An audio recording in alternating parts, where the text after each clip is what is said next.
Hello dear friends, welcome back to my channel. Today in this video I will show you how to transfer domain to another Namecheap account. So let's get started. First log in with your Namecheap account, then choose the domain which you want to transfer, then click on manage.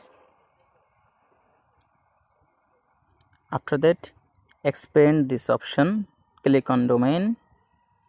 Now click on sharing and transfer.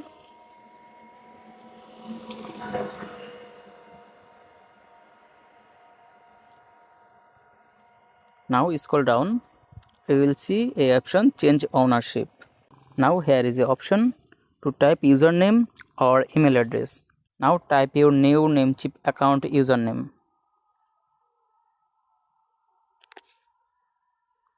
After that click on change. Type your Namecheap password here. Then click on change. Now you can see ownership change is pending approval. The new owner will get a notification on their email.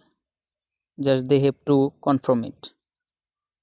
So guys, if you think this video was helpful, please make sure you subscribe to my channel.